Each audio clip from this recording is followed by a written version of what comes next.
Elle lut le panneau pour la 3e fois avant de préférer lui tourner le dos. Elle était bien là, dans cet aéroport, ce pays inconnu, petite Française, perdue au milieu de l'immensité des États-Unis. Elle soupira, agacée d'avoir cédé à son père. Bonjour, je suis Conrad, votre chauffeur. Elle sursauta et, rouvrant brusquement les yeux, tomba nez à nez avec un jeune homme aux cheveux blonds hirsutes. Ses yeux bleus la fixèrent intensément, puis il dévia aussitôt le regard, comme affecté par le sien. Il souleva son bagage comme s'il avait été vide et se dirigea vers la sortie, Luna sur ses pas, pensive, car à son contact, ses dons semblaient annihilés. Une fois les embouteillages passés, le 4x4 emprunta la départementale 163. Conrad engagea enfin le véhicule sur la grande voie de Main Street, en direction du sud. Celle-ci paraissait s'étendre à l'infini dans un segment longiligne frôlant la perfection. Plantée sur le bas-côté de la grande artère, elle distingua un panneau signalant Lac d'Arnold. Intriguée, elle plissa aussitôt les yeux afin de scruter au travers, puis par-delà le feuillage l'étendue d'eau paisible.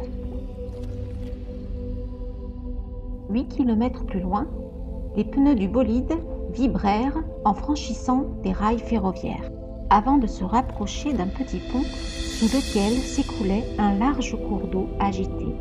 Le flot rebondissait sur les roches moussues, érodées par la caresse incessante du courant qui semblait fredonner un air entêtant.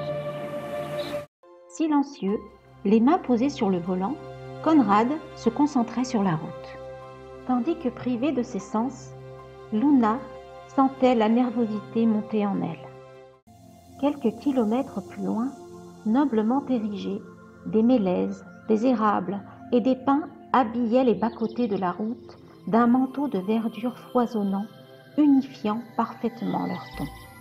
Et bientôt, un nouveau panneau annonça qu'ils empruntaient la départementale de Presqu'île. Il leur fallut quelques minutes avant de bifurquer sur un chemin de terre s'engouffrant dans la forêt. À cet instant, Conrad ouvrit sa fenêtre et elle le remercia d'un sourire qui lui rendit, soulagé que l'atmosphère s'apaise.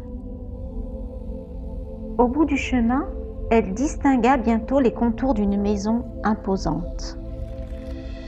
Conrad lui signala qu'ils étaient arrivés et elle leva les yeux sur l'immense demeure, subjuguée.